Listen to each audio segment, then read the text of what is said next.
이스라엘 사람들의 인사말이 평화를 기원하는 샬롬, 안녕, 평안입니다. 헬라말로 우리 카페 이름 에이레네이죠. 근데 이스라엘 사람들이 온갖 종류의 복을 기원할 때마다 이 샬롬이란 말을 사용했고, 또 메시아가 오시면 전쟁이 사라지고 모든 인간관계에 이 샬롬이 온다. 그래서 유대 땅을 중심으로 풍요로운 샬롬의 나라가 올 것을 기대했습니다. 메시아가 오면 샬롬이다. 그런데 이 메시아라고 자청하는 예수님께서 오늘 하신 말씀이 내가 세상에 샬롬을 주러 온 줄로 생각하지 말아라. 샬롬이 아니라 뭐를 주러 왔다고요? 검을 주러 왔다. 도대체 무슨 말씀입니까? 예수님이 이 샬롬을 싫어한다는 뜻이 아니라 당시 유대인들, 히브리 사람들이 생각하는 그 힘으로 얻는 평화, 그들은 생각했거든요. 원수가 쳐들어오지 못하도록 강력한 군사력과 경제력, 이걸 갖추어 줄 분이 메시아라고 생각한 겁니다. 지금 자기들 힘으로 안 되니까. 그래서 우리나라의 안전과 우리의 평안을 주실 메시아를 기대했는데, 그런 식으로 힘으로 얻는 평화 내가 주러 온 것이 아니다. 그런 세속적인 평화, 힘으로 얻는 평화, 그게 진짜 평화가 아니기 때문이죠. 엄격한 의미에서 예수님은 이 사람 사이의 평화, 국가 간의 전쟁이 없는 평화, 그걸 주는 것이 최종 목적이 아니라 하나님과 인간 관계에 막힌 이 죄의 담을 허무시고 하나님과 화평하게 하려고 오신 것이 제일 큰 목적이었습니다. 왜냐하면 인간의 이 죄와 탐욕의 문제가 해결되지 않으면, 하나님을 제대로 예배하고 하나님과 관계가 회복되지 않으면 죄인들끼리 아무리 화평하라 그래도 화평 못합니다. 잠시 흉내만 낼 뿐이죠. 죄인들 중에 끼리끼리 모여서 힘을 기르고 성을 쌓고 아무도 우리를 넘보지 못하도록 그걸 평화라 그러는데, 그런 평화를 사람들이 만들면 만들수록 또 다른 적이 생기는 거예요. 그래서 사람들이 그런 평화를 추구할수록 큰 싸움이 더 일어나는 것입니다. 만일 우리 그리스도인들이 웬만한 범죄는 다 눈 감아주고 거짓말도 하고 너무 튀지 않고 적당히 타협하여 아무 문제 없이 잘 지내면서 우리는 싸우는 거 싫어해, 우리는 평화를 사랑해, 그런 사람들 많죠. 자기들끼리 평화롭게 지내요. 그런데 사실은 그런 평화 자체가 거짓이고, 어떤 면에서는요, 가진 자끼리, 힘 있는 자끼리 모여서 우리는 평화롭다 하는 것 자체가 범죄일 수도 있습니다. 죄인과 타협하여 문제없이 잘 지내는 것, 이것은 거짓 평화이고 어쩌면 이것은 범죄입니다. 예수님은 이런 죄된 세상에 오셔서 아무 소란 피우지 않고 좋은 게 좋으니까 그냥 조용히 잘 지내도록 해주려고 오신 분이 결코 아니라는 것입니다. 그러므로 주님이 말씀하시는 평화는 사람들 사이에 아무 문제 없이 어떤 일이 있어도 허허 웃으며 그냥 눈 감고 지나가는 것이 아닙니다. 거짓말하고 사기치고 속이고 도둑질하고 자기 욕심 챙기는 사람들끼리 모여서 우리는 마음이 너무 잘 맞다, 그치? 우리는 너무 잘 통해, 그 정도는 눈 감아주고 이 정도 가지고는 뭐 우리 시비 안 걸고 우리는 절대로 안 싸워 하면서 단합을 과시한다면, 그런 단합은 주님이 기뻐하지도 않고 그 평화는 가짜 평화이며 어쩌면 심판받아야 될 평화일 수도 있습니다. 그래서 예수님은 이런 거짓 평화에 검을 내미시는 겁니다. 나는 그런 샬롬 주러 온 것이 아니라 검을 주러 왔다. 왜냐하면 자기는 편안하고 남은 불편한 거짓 평화, 우리 편은 편안하고 저쪽 편은 고통당하는 거짓 평화, 힘 있는 몇몇 사람만 안전하고 나머지는 불편한 이 불안한 가짜 평화, 이거 다 사라져야 하기 때문입니다. 부담스럽죠? 이 평화가 이게 보통이 아니네 싶을 거예요. 이런 평화가 나 혼자 편한다고 평화가 아니거든요. 이 거짓 평화, 가짜 평화는 욕심에 빠진 죄인들, 하나님과 담을 쌓고 죄의 종이 되어버리고 탐욕의 종이 되어버린 사람들 때문에 생긴 겁니다. 그래서 하나님은 죄인들을 무조건 너희들을 짝짓고 잘 지내라 이렇게 하려고 오신 것이 아니라 각 사람이 죄 문제를 해결받고 하나님과 화평하게 해야 참 평화가 시작되기 때문에 당장에는 조금 검을 내미는 듯이 어려울 수 있지만 진짜 평화를 위해서는 그렇게 가야 한다고 말씀하시는 것입니다. 여러분, 이 평화를 추구할 마음이 있으십니까? 이 소원을 가져야 되는 겁니다. 에베소서 2장 13절에 보니까 이제는 전에 멀리 있던 너희 이방인들을 가리키죠. 그들이 그리스도 예수 안에서 그리스도의 피 때문에, 예수님 때문에 하나님과 가까워졌다. 그는 예수님은 우리의 화평이신지라 둘로 하나를 만드사 원수된 것 곧 중간에 막힌 담을 자기 육체로 허시고 법조문으로 된 계명의 율법을 폐하셨으니 이는 이 둘로 자기 안에서 새 사람을 지어 화평하게 하시고, 여기서 이방인과 유대인을 화평을 얘기하지만 이 이방인과 유대인 화평한 게 먼저 아니라 유대인도 하나님과 화평하고 이방인도 하나님과 화평해서 각자가 하나님과 화평하고 나면 그 둘이 화평해진다는 말씀이에요. 십자가 16절에 또 십자가로 이 둘을 한 몸으로, 그래서 누구와 화목하게 한다고 했습니까? 하나님과 화목하게 하시고, 이게 목표인 겁니다. 9절 같이 읽어볼까요? 시작. 그러므로 이제부터 너희는 외인도 아니요 나그네도 아니요 오직 성도들과 동일한 시민이요 하나님의 권속이라. 그러니까 하나님의 가족이 되면 모든 이방인 유대인 모두가 원수처럼 지내던 사람들이 가족이 된다는 것입니다. 그러니까 사람들끼리 관계가 깨어져 서로 싸우는 문제, 이게 먼저가 아니라 각 사람이 하나님과 깨어진 관계, 그래서 그것을 회복해야 하나님의 보호를 받고 우리의 마음의 지키심을 받아서 죄와 탐욕의 종으로 살던 데서 해방되어야, 이 문제가 해결되어야, 다시 말하면 사람끼리 화목하기 전에 하나님과 먼저 화목해야 진짜 평화가 시작되는 줄 믿습니다. 하나님께서는 이 일을 위하여 당신의 아들 예수님을 화목제물로 우리에게 보내셔서, 이 화목제물은 하나님과 우리 사이를 화목시키는 제물이라는 겁니다. 그래서 예수님 때문에 하나님과 진짜 화목을 경험해서 우리 속에 있는 모든 죄와 탐욕을 내어버리고 주님과 관계가 회복된 그 사람들로 통해서 진짜 평화가 싹이 트기 시작하는 겁니다. 이 세상에는 이런 평화 추구하지 않지요. 돈으로 힘으로 자기의 평화를 만들죠. 안전지대를 확보하려고 합니다. 당장 눈에 보이는 싸움 말리기 위해서 약한 쪽에 힘을 좀 더 실어주면 힘의 균형을 이루어서 긴장하는 가운데 안 싸우는데 이걸 평화라고 하는데, 그거는 곧 터질 거잖아요. 나만 싸우지 않고 혼자 조용히 살 수 있다고 평화가 아닙니다. 죄의 종으로 살던 자들이 하나님의 자녀가 되어야만 탐욕과 거짓에 휘둘리지 않고 어떤 경우에도 늘 가던 의와 진리와 거룩함을 쫓는 길로 계속 살아가는 그 사람들이 여기저기서 생겨날 때 평화가 이루어지는 줄 믿습니다. 그런데 이런 평화를 심고 이런 평화를 추구하는 자들이 등장하면 다 주변이 평화로워지는가? 그렇지 않다는 겁니다. 다시 말하면 하나님과 화목한 사람이 등장하면요, 당장에는 주변에 싸움이 일어날 수 있다는 겁니다. 그걸 영적 전쟁이라 그러는 겁니다. 이런 거죠. 흔들림 없이 평화를 추구하고 거룩하고 진실되고 정의로운 사람들이 등장하면 음란한 사람들이, 거짓된 사람들이, 불의한 사람들이 마음이 편해지는 게 아니고 불편해지는 거예요.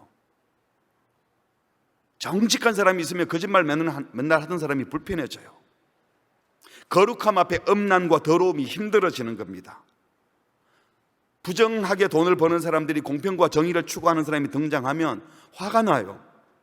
자기들이 힘으로 누리는, 그 돈으로 누리는 평화를 이 공평한 사람들이 법을 제대로 만들고 정의를 시행하면 자기들을 빼앗길까 봐 두려워지기 때문입니다. 이해하시죠? 이 거짓과 폭력으로 자기들만의 편함을 누리던 악당들은 사랑과 진리로 끝까지 살아가는 성도들 앞에 자기들의 악이 덜 추워질까 봐, 그래서 성도의 존재 자체가 거침돌이 되고 걸림돌이 되고 성도들의 존재하는 것 자체가 불편해져서 결국에는 이것들이 뭐야 하고 그들이 우리를 불편해해서 싸움을 걸어오는 겁니다. 그래서 예수님은 내가 화평을 주러 온 것이 아니라 뭐를 주러 왔다고요? 검을 주러 왔다라고 말씀하신 거예요. 이 말은 예수님이 오신 것 자체가 영적 전쟁을 일으킨 겁니다, 이미. 그래서 예수님이 오시면, 예수님을 따르는 성도가 등장하면 예수님 따르는 성도와 다른 가치의 삶을 살던 사람들, 그들과 악과의 전쟁, 죄와의 전쟁, 사단과의 전쟁이 일어난다는 겁니다. 이런 차원에서 참된 평화를 위해서는요, 우리 그리스도인들은 그냥 조용히 사는 것이 아니라 영적 싸움의 전사가 되어야 하는 겁니다. 사실은 맨날 싸움이 있는 겁니다. 근데 이 싸움이 그 사람들처럼 힘으로 치고받고 소리 지르는 싸움이 아니라 십자가를 지신 예수님의 길을 걷는 싸움인 겁니다. 근데 그러면 이 싸움은 어디서 제일 먼저 일어나겠어요? 우리 그리스도인들에게 이런 싸움은 가장 가까운 사람들에게 일어나는 겁니다. 아니, 제가 갑자기 왜 저래? 특세 갔다 오더니 애가 이상해졌네. 아이, 불편해. 왜 저래 자꾸? 같이 못 놀겠네. 세상 사람들 우리를 보고 놀기가 불편한 거예요. 좀 죄도 짓고 거짓말도 하고 뭐 대충 넘어가야 되는데 아무 말 안 하고 있는데도 그냥 불편해. 그렇다고 뭘 나쁘게 하는 것도 아니고 너 잘해. 너무 잘하는데 그냥 불편해요. 그런 불편을 누가 제일 먼저 느끼느냐는 거예요. 가장 가까운 가족, 집안, 식구, 가장 가깝게 지내던 친구들이라는 겁니다. 그래서 35절에 내가 온 것은 사람이 그 아버지와 딸이 어머니와 며느리가 시어머니와, 여기 앞에 사람이 아버지와 딸이 어머니와 며느리가 시어머니와 너 붙어 지내던 그 사람들 사이가 불편해진다는 겁니다. 사람의 원수가 자기 집안 식구리라. 그러니까 이 말씀을 오해하면요, 가족 관계가 깨지더라도 교회 열심히 다니고 가족들에게 욕먹더라도 예배에 목숨 걸어라, 그러다가 다툼이 일어나도 주님의 일이 더 중요하니까 가정 일은 나중에 하고 가정은 안 중요하니까 예배만 열심히 드려라, 이런 얘기 하는 것이 아니잖아요.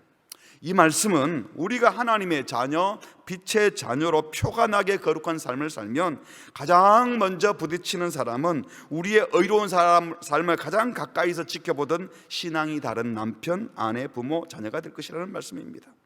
실제로 예수님과 제자들을 핍박했던 사람들은 이방인이 아니었어요. 유대인들이었습니다. 그리고 예수님의 가족들도 예수님을 불편해했습니다. 그래서 주님은 지금 동족이나 가족들을 원수 취급하라는 것이 아니라 우리와 가장 가깝게 지낸 사람들에게 이런 미움을 받을 수 있고 또 그들이 우리를 적대할 수 있고 공격할 수 있으니 조심하라고 경고해 주시는 것입니다. 예수님은 지금 복음 때문에 가족 관계에 깨도 상관없다, 이런 말을 하는 것이 결코 아니라는 겁니다. 우리 보고 가족 소홀히 여겨라, 신앙을 위해서는 가족을 멀리하라는 말씀 절대 아닙니다. 다른 성경을 보면 자기 가족을 돌보지 않은 것은 불신자보다 못하다고 야단을 치신 주님이십니다.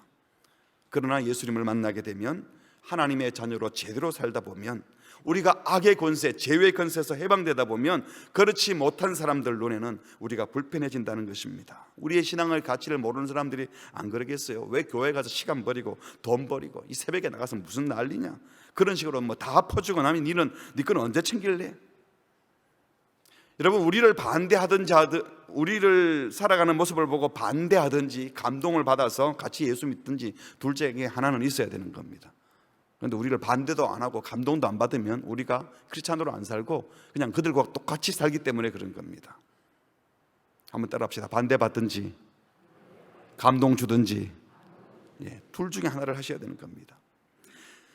그런데요, 이게 꼭 예수 안 믿는 가족이 예수 믿는 가족만 핍박하면 참 좋은데 같이 예수 믿는 가족 중에서도 제대로 안 믿는 가족이 열심히 믿어보려고 하는 가족들에게 이런 적대가 느껴지게 하는 경우도 얼마나 많은지 몰라요. 같이 예수 믿는데도 야, 교회 신앙도 좋지만 돈 없으면 아무도 안 알아주잖아. 순수한 것도 좋지만 자기 앞가림은 해야지. 왜 맨날 당하고만 사냐? 니도 할 말은 하고 성질 낼 때는 한번 부려. 그런다고 아무도 안 알아줘. 뭐 교회가 뭐 천사들만 모였냐? 예수 믿는 것도 중요하지만 집 앞 것은 챙겨야지. 맨날 남들 퍼주고 니 거 언제 챙길래? 본질, 진리. 목사님이 맨날 그런 말 하지만 그 강단에서 하는 소리지만 일단 사람들이 안 알아주면 아무 소용없어. 예수 잘 믿고 실력 있는 사람 만나야지.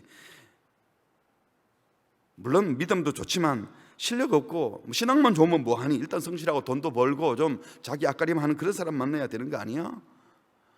모르는 사람이 아니고 이런 말을 다 예수 믿는 사람한테 듣는 얘기잖아요.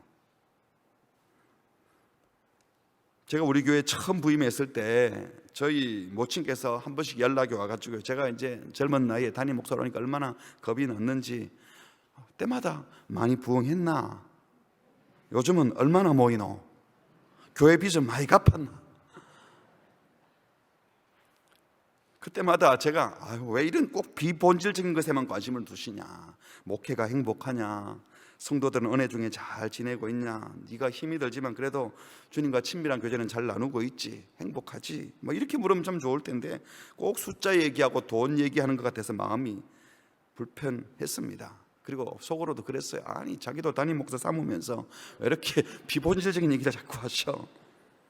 근데 제가 그런 생각을 하다가 가만히 생각해 보니까 만일 우리 교회가 그때 제가 부임해서 매주일 100명씩 늘고 매주 헌금이 수천만이 늘어나가지고 뭐 1년도 안 됐는데 교회 빚을 다 갚아서 부산에 소문이 쫙 났다.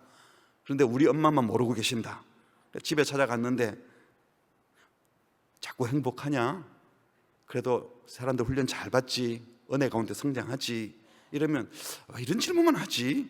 수가 얼마나 늘고 재정이 얼마나 문제는 해결되는지 좀 물어봐주면 내가 대답할 텐데 물어야 대답하지 먼저 말하기는 좀 그렇고 그랬을 것 같아요. 웃지도 않으시고 뭐 동의도 안 하시는지 모르겠다. 여러분은 어떠세요? 우리가 예수 잘 믿고 신앙이 좋은 것 같아도 우리 속에 이 속물적인 근성들이 남아 있어요. 그래서 사실은 다투는 이유가 신앙 때문에 다투는 것 같아도 우리의 그 속물들이 남아 있기 때문에 다투는 거예요. 우리가 정말 믿음으로 잘 살고 있으면 저쪽에서 그런 소리 해도 몰라서 저러시구나, 또 같이 예수 믿어도 또 저걸 중요하게 생각하시구나, 나는 그렇지 않은데, 이러고 지나가면 되는 거 아니겠어요?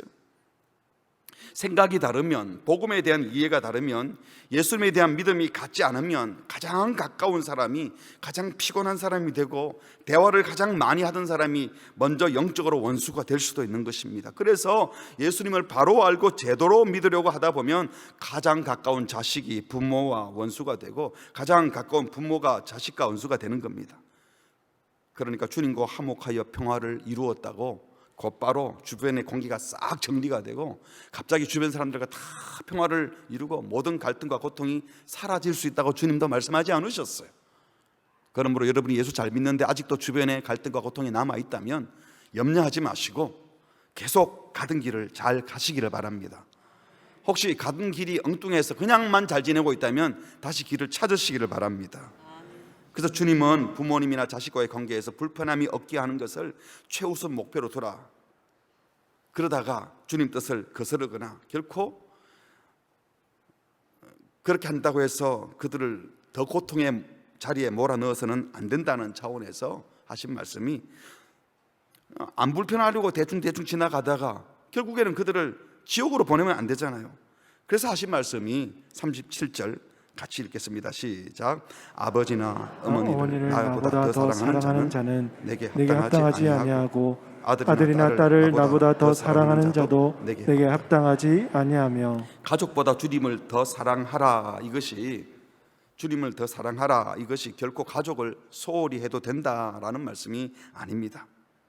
주님의 합당한 제자로 영적 전쟁에 이기려면 인생에서 가장 중요하고 친밀한 관계인 부모나 자식들보다도 주님을 더 사랑해야 한다는 겁니다. 아무리 가정이 중요해도 가정 때문에 주님을 따르는 일을 등한히 할 수 없고, 아무리 가족 관계가 중요해도 예수님을 주님으로 모시는 일보다 중요할 수는 없습니다. 주님을 더 사랑해야 한다는 겁니다. 이렇게 가족보다 주님을 더 사랑하는 것이 절대로 가족을 소홀히 여기는 것이 아니에요. 이 말씀을 잘못 들으면 세상 사람들은, 기독교인들은 애비도 애미도 없냐, 조상도 몰라보고 인륜도 무시하는 천박한 것들인가, 가족 관계도 무시하고 가정도 무시하고 예수 믿는 것만 중요하다고 하는 종교는 광신도 집단이 아닌가, 이 구절을 잘못 해석하면 그렇게 생각을 하죠. 무엇보다도 많은 우리 한국 분들은 이게 효를 중요하게 생각하니까 부모보다 주님을 더 사랑하라고, 말도 안 되는 소리야, 이렇게 화를 냅니다. 그런데 제가 보니까요, 이런데 화를 내는 사람들이 부모를 잘 섬기는가 하면 그렇지도 않아요. 여러분, 정말 우리 한국 사람들은 부모를 최우선순위에 두나요? 여러분은 부모님을 정말 최우선순위에 두고 계세요? 솔직하게. 아니면 그 멀리 안 갈 거, 전쟁이 나면 국가가 부르면 국가가 부릅니다 하고 가잖아요. 올림픽 금메달 따야 되는데 내일 결승전인데 상담은 안 하고 오면 박수 쳐주잖아요. 신문에도 내고. 보셨잖아요. 못 들어보셨어요? 그거 훌륭하다 그러면 안 되지. 무슨 소리냐고. 부모 상이 났는데 그렇게 예의를 따지면서. 그렇지 않아요. 심지어 회사에서 무슨 중요한 일이 있어도요, 부모님께 아이들 맡겨두고 떠나고 자식을 그렇게 챙기면서도 돈 버는 일과 관계해서, 자기 앞가림과 관계해서 다 2순위 3순위. 제가 미국에 있는 동안에 영주권 받으려고 한국에 못 들어오니까 부모 상 났는데 못 가서 저를, 우리 어머니 돌아가시는데 지금 못 들어갑니다, 와서 예배 드려주세요. 상나서 안 들어가요. 영주권 받으려고, 이 땅에 영주권 받으려고. 이해가 되는 면도 있지만, 그러면서도 또 이런 구절을 읽으면 무슨 성경이 이래요. 사실은 부모를 최고로 섬겨야 된다고 말만 하지, 그들이 섬기는 것은 돈이고 권세고 명예고 자기 일입니다. 자기가 가장 앞서요. 그러니까 주님보다 부모를 더 사랑할 수 없다는 말에 화를 낼 자기가 없다는 말을 드리는 겁니다. 자녀된 우리들이 육신의 부모에게 정말 잘해드려봤자 고작해야 살아계실 때 육신적인 편의를 좀 제공해드리고 마음 즐겁게 드리는 것이지, 그들의 영원한 생명을 책임지지도 못하고 그들에게 영혼을 책임져 주드릴 수도 없잖아요. 그건 주님이 하시는 일인데, 그분들에게 그 영혼을 책임져 드릴 수 있는 주님을 소개하는 것보다 더 소중한 게 어디 있겠습니까? 부모인 우리들이 자녀들 양육하는 걸 소중히 여깁니다. 그런데 그렇게 소중히 여기는 자녀 교육을 해서 그 자녀들이 정말 행복해하고 잘 자라고 있나요? 아니, 그럴 능력이 우리 부모에게 있습니까? 자식 소중하다 하는데 그들에게 주님을 소개하지 않고 주님을 더 사랑하지 않는 부모가 자녀 제대로 양육할 수 있나요? 자기 욕심대로 키워가지고는 아이들 다 망치지 않습니까? 능력도 없고요. 그래서 우리는 제대로 부모를 섬기고 제대로 자녀를 양육하기 위해서라도 우리 부모와 자식들의 영원한 생명까지 책임지시는 주님을 부모님보다 자식보다 더 사랑해야 되는 줄 믿습니다. 그래야 주님의 은혜를 입은 우리들이 제대로 진짜 부모를 공경할 수 있고요, 주님을 정말 사랑하고 있어야 우리 자녀들의 진짜 필요를 채워줘서 제대로 사랑할 수 있기 때문입니다. 인간관계 중에서 부부관계, 부모 자식 관계보다 친밀하고 중요한 관계는 없지만, 이 관계들보다도 우리의 창조주 대신 우리의 모든 관계를 설정해 주신 우리의 구원자 대신 하나님과의 관계보다 결코 우선할 수 없다는 것입니다. 십자가 안에서 하나님을 만나 하나님과 관계가 회복이 되고 죄의 권세에서 해방되어 영생을 얻고 영원한 하나님의 자녀로 세워져야 창조주가 원래 디자인하셨던 그 부부 관계로 회복할 수 있고, 창조주께서 원래 디자인하셨던 그 부모 자식 관계를 회복할 수 있는 줄 믿습니다.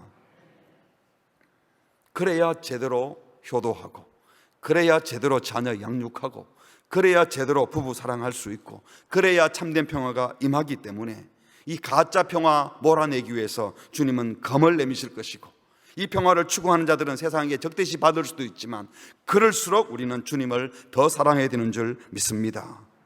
그런데 아이러니하게도 이렇게 예수님이 나의 전부가 되게 하는데 방해가 되는 사람이, 말씀드린 것처럼 우리와 가장 가깝게 지내야 될 배우자, 부모, 자식이라고 했는데요, 그보다 더 큰 원수가 있어요. 그건 그 누구가 아니라 바로 우리 자신입니다. 우리와 충돌하는 가장 큰 원수는 사실은 밖에 있는 게 아니에요. 알고 보면 내 속에 있는 내 죄된 자라는 겁니다. 그래서 마지막에 38절에 이렇게 말씀하지 않습니까? 또 자기 십자가를 지고 나를 따르지 않는 자도 내게 합당하지 아니하니라. 무슨 말입니까? 예수님을 정말 제대로 따르려면 내 의지를 갖고 내 결단을 가지고 따르는 것이 아니고 죽어야 한다는 거예요. 내가 안 죽고 내 의지, 내 감정 이거 다 가지고는 안 되는 겁니다. 예수님이 지셨던 가장 치욕적인 십자가, 끔찍한 고통의 십자가, 심지어 죽음까지 감수하셨던 예수님을 따라 자기 십자가를 지고 주님을 온전히 따를 때, 다시 말하면 자기를 주장하는 마음, 자기를 내세우는 마음을 죽일 때, 그때 비로소 하나님과의 관계도 회복이 되고, 그때 내 죄된 욕구가 다 사라져 버렸을 때 우리는 다른 사람들과도 화평할 수 있다는 것입니다. 예수님을 제대로 따르기 위해서는 열심히 따라야지, 이것보다도 내가 잘못 설정하고 있는 열심을 내려놓고 잘못 방향 지은 것들을 다 죽여버려야 됩니다. 그래서 39절에 이렇게 말한 거죠. 같이 할까요? 시작. 자기 목숨을 얻는 자는 잃을 것이요 나를 위하여 자기 목숨을 잃는 자는 얻으리라. 죽을 각오로 열심히 살면 다 잘 된다, 이런 말이 아닙니다.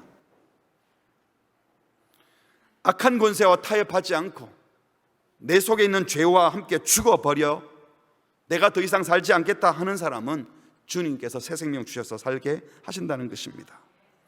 사랑하는 성도 여러분, 죄된 세상과 일단 평화하고 싶어 하는 마음을 죽여버리기 바랍니다. 당장 생명 부지하려고 거짓과 타협하고 적당히 어울려 살려고 하는 그 거짓 평화 추구하다가 영원한 생명을 잃어버릴 수도 있습니다.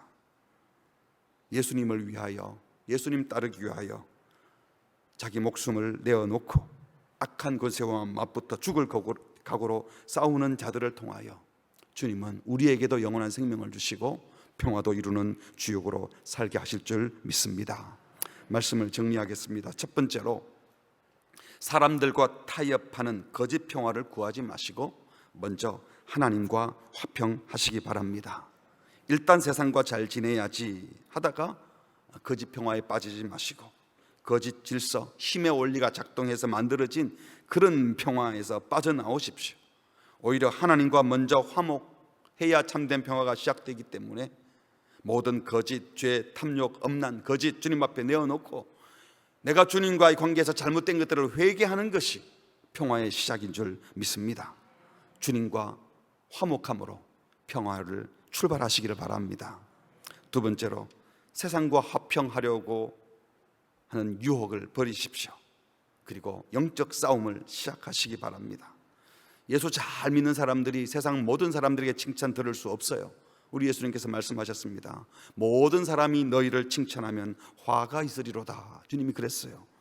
나쁜 가치와 기준을 가진 사람들에게 칭찬 듣고 그걸 자랑하는 게 어리석은 것 아니겠어요? 주의 백성들은 하나님께 상 받아야 돼요. 세상 높은 사람이 주는 상 입에 휘 벌어질 필요가 없습니다.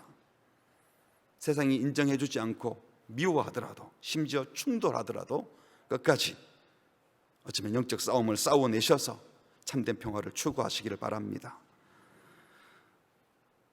우리가 화평하게 살다가 어쩌면 가장 가까운 사람들에게 공격을 당하고, 어쩌면 우리 가운데는 가족 간에서도 배신을 당하거나 힘든 분이 있을 수도 있습니다. 근데 그보다 더 무서운 것은 자기가 자기를 배신하는 겁니다. 여러분, 평화는 외부에서 주어지는 것이 아니라 내 영혼 깊은 곳에서 솟아나는 것입니다. 주님과 친밀한 관계를 다시 회복하시고 죄를 몰아내시고 악과 싸워 이기시며 나를 대적하는 자를 오히려 축복하여 십자가의 길을 끝까지 걸으심으로, 야, 어떻게 저렇게 욕먹고도 웃을 수 있지? 저런 대접받고도 자존심 안 상하나? 어떻게 저 상황에 스트레스 받지 않고 평화로울 수 있지? 여러분, 이렇게 되면 그 사람들이 우리를 발로 내차거나 우리 편이 되거나 둘 중에 하나가 될 것입니다. 거짓 평안을 거부하시고 영적 싸움을 잘 감당하시기를 주님의 이름으로 축복합니다. 마지막 세 번째로, 주님을 가장 사랑하셔야 합니다.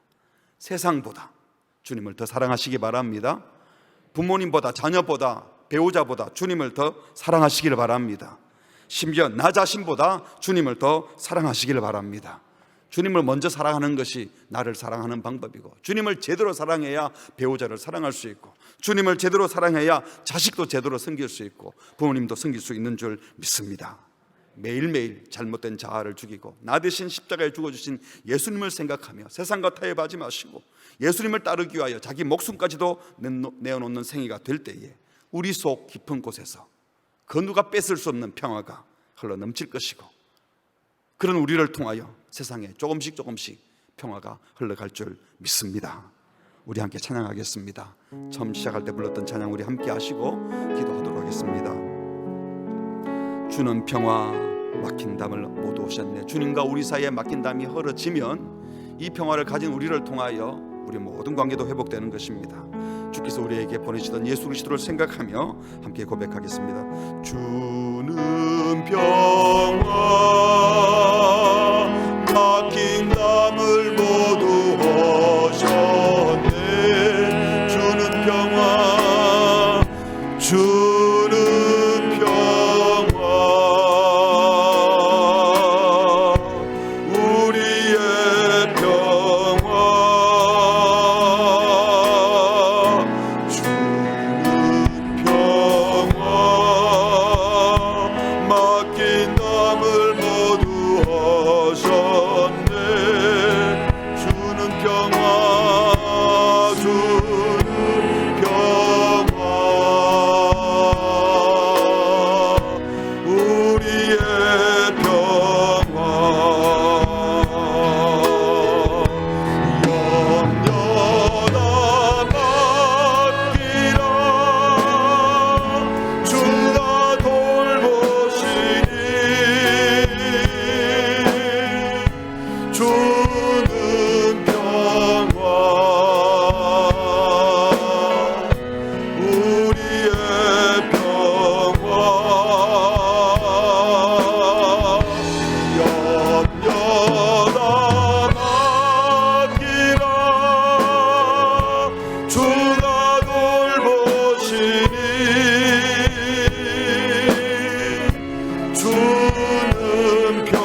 기도하겠습니다. 우리 기도 제목을 띄워주시면 좋겠습니다. 여러분 눈을 뜨시고 기도 제목을 보세요. 하나님과 관계를 가로막고 있는 죄를 기억해내고 회개합시다. 기억해내셔야 돼요. 여기 다 나열하지 못했지만 음란, 거짓, 폭력, 게으름, 무관심, 불효, 불성실, 사치, 탐욕, 더 많은 죄들이 있을 겁니다. 이런 것들이 해결되지 않은 상태에서 평화를 만든다, 나중에 다 깨어질 겁니다. 하나님과의 관계를 가로막는 죄를 기억하고 회개합시다. 두 번째로, 당장 시끄러운 거 싫다면서 거짓 평화 추구하고 악에 눈 감고 대충 지내면서 일단 편안해야 돼, 이거 회개하십시다. 세 번째, 하나님의 인정보다 당장 사람들에게 인정받으려다가 악과 타협하고 부모, 형제, 배우자를 제대로 사랑하지도 않으면서 가족을 핑계로 우리 주변에 윤리 얘기하면서 이념만 있어요. 개념만 있어. 실제로 하지도 않으면서, 그리고 하나님을 멀리하면서 다 잃어버린, 특별히 한국 분들은 가족 굉장히 소중히 여긴다고 그러는데요, 들여다보면 가족이 아니에요. 핑계만 대고 사실은 다 자기가 챙기잖아요. 회개합시다. 이 세 가지 제목을 눈여겨보시고 또 기도하다가 눈 떠서 보시고 오늘 이 말씀을 생각하면서 먼저 회개하고 또 다음에 결단하는 기도할 수 있도록 하겠습니다. 우리 다 함께 기도하겠습니다. 하나님 아버지, 주님과 깨어진 것, 무관심, 하나님의 우리에게 사용해 주시옵소서. 우리의 불성실, 우리의 나의 거룩, 우리에 있는 모든 악들을 다 제거하여 주시옵소서. 우리의 모든 탐욕들을 제거하여 주시옵소서. 사랑들을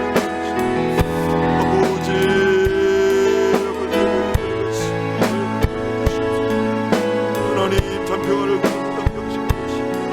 죄를 아깝게 하나님의 주의 뜻을 용서해 주시옵소서. 세상과 화평을 여겨버리는 하나님의 일단 말을 하지 않고 진리 앞에 있는 권세를 악의 눈 감았던 죄를 용서하여 주시옵소서. 우리의 모든 죄를 용서하여 주시옵소서. 하나님 아버지 도와주시옵소서.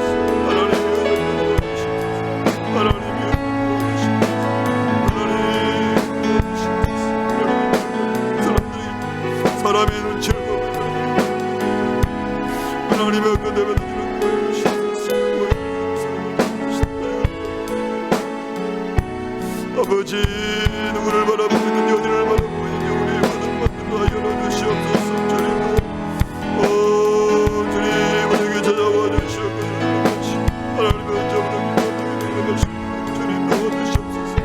하나님 우리에게 있는 공동체에 있는 모든 지역들을 용서해 주시고 하나님의 악한 남들과 그리스도 말씀 하나님으로부터 멀어지며 거룩함으로 멀어지며 의로움에서 멀어지며 우리의 모든 일을 용서해 주시옵소서. 아버지 하나님이 여기들을 위하여 주시옵소서. 하나님과 공개하여 제대로 주시옵소서. 주님 은혜를 풀어주시옵소서. 우리에게 여자 말씀을 주님께 주시옵소서. 주님 용서해 주시옵소서. 하나님 우리의 모든 악을 다 제거하여 주시옵소서.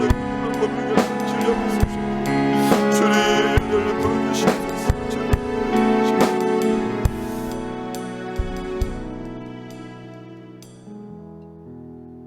평안을 너에게 주노라. 평안을 너에게 주노라. 세상이 줄 수 없는, 세상이 알 수도 없는 평안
주님이 주시는 평안은 세상이 주는 평안과 다르다고 했어요. 또 세상이 알 수도 없어요.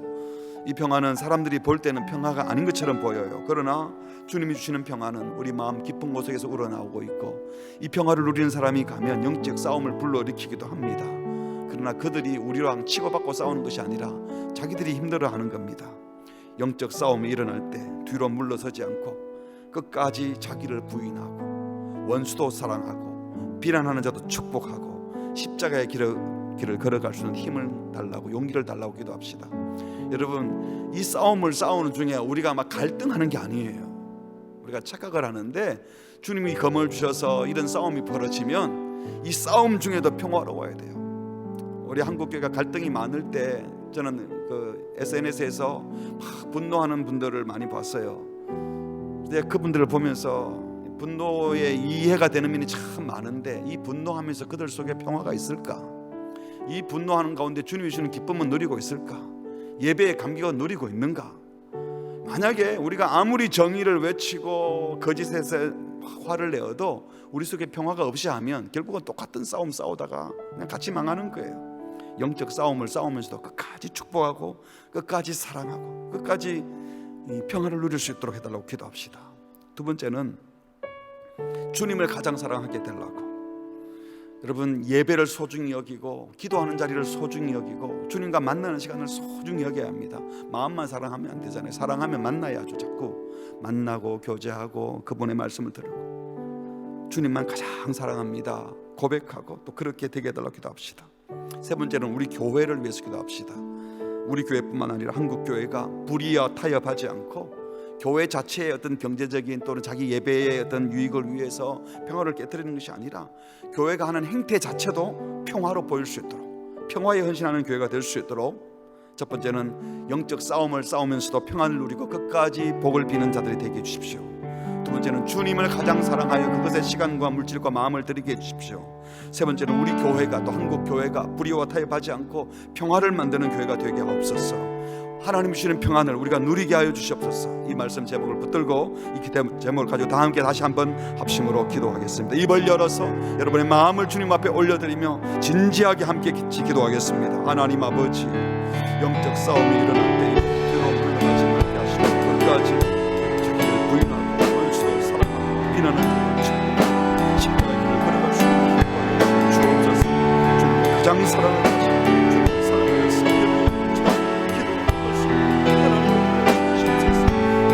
진짜 영적 싸움을 가진 치고받고 싸우고 소리 지르는 것이, 저들은 계속 공격하며 우리는 계속 원수를 사랑하여 하나님 사랑을 마음으로, 저들은 계속 공격해도 하나님의 사랑에 평화에 만들어가 하나님 그 어떤 경우에도 기쁨과 평화를 잃지 아니하고 감사를 잃지 않고 하나님 그런 은혜를 허락하여 주시옵소서. 하나님 영적 전쟁을 불러일으킨다 할지라도 우리 속에는 하늘의 평화가 끊이지 않게 하시고 주님이 주시는 세상이 주시는 평화가 주님을 가장 사랑하기에, 주님을 사랑하기에 함께 기도하며 청년들의 성도들이 모두 함께 성령 순수하면서 귀히 여기게 하여 주시옵소서. 우리 교회가 우리들의 모두가 한국교회가 한번되면 참 평화를 이루어가는 교회가 될 수 있도록 주여 도와주시옵소서. 우리 자녀들 우리 교회가 하여 주시옵소서. 우리 모두 이곳에서 말씀하여 주시옵소서. 주님, 주님을 가장 사랑하며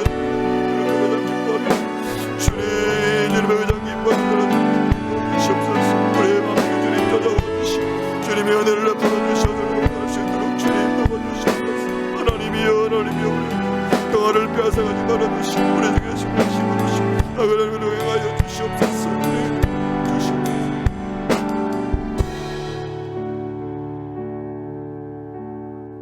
평화의 왕으로 오신 주님, 우리에게 참된 평화를 허락해 주셔서 감사합니다. 우리 속에 있는 모든 더러움, 악함, 음란함, 게으름, 거짓됨, 탐욕들 주님 용서하여 주시옵소서. 보혈의 피로 씻어 주시옵소서. 주님과의 관계가 회복되어지고 주님의 의와 진리와 거룩함을 좇는 이 마음 때문에 당장에는 전쟁이 일어나고 영적 싸움이 일어난다 하더라도 죄와 타협하지 아니하고 참된 평화를 구하며 나아가게 하여 주시옵소서. 세상의 인정과 칭찬을 구하거나 세상의 참된 당장의 편안함과 안정됨을 구하는 평화가 아니라 영원한 평화, 우리 모두의 평화를 구하기 위하여 영적 싸움에 승리하는 자들이 되게 하여 주시옵소서. 주님, 영적 싸움이 일어날 때에도 같이 맞서서 싸우는 것이 아니라 끝까지 자기를 부인하고 자기 십자가를 지고 원수도 사랑하고 비난한 자도 축복하며 끝까지 믿음의 길, 사랑하는 길, 평화를 추구하는 길을 걸어갈 수 있는 힘과 용기를 주시옵소서. 주님보다 더 사랑하는 것이 없게 하여 주옵소서. 주님을 더 사랑해야 내 남편도 사랑할 수 있고 주님의 사랑을 받아야 내 아내도 제대로 사랑할 수 있는 줄 믿습니다. 주님의 말씀을 알고 주님을 사랑해야 내 자녀도 양육할 수 있고 주님을 사랑하는 것이 부모를 가장 공경한 것인 줄 믿습니다. 주님, 우리 모두 주님을 가장 먼저 사랑하고 주의 말씀을 배우고 주님과 함께 교제하고 기도하는 일에 최선을 다하고 최우선의 것을 드리는 자들이 되게 하여 주시옵소서. 우리 교회가, 한국 교회가 불의와 타협하지 않게 하시고 참된 평화를 심어주는 교회가 되게 하여 주시옵소서. 우리의 자녀들, 우리 젊은이들 하나님 세상의 거짓된 평화에 속아 넘어가지 말게 하시고 돈과 힘으로 얻는 평화가 진짜 평화인 것처럼 말하는 어른들의 이야기에 귀 기울이지 말게 하시고 하나님이 주시는 참된 평화를 위하여 어릴 때부터 젊었을 때부터 주님을 사랑하고 주의 말씀에 귀 기울이고 주님과 동행하는 복된 자녀들 다 되게 하여 주시옵소서. 이 모든 말씀 예수님의 이름으로 기도합니다. 아멘.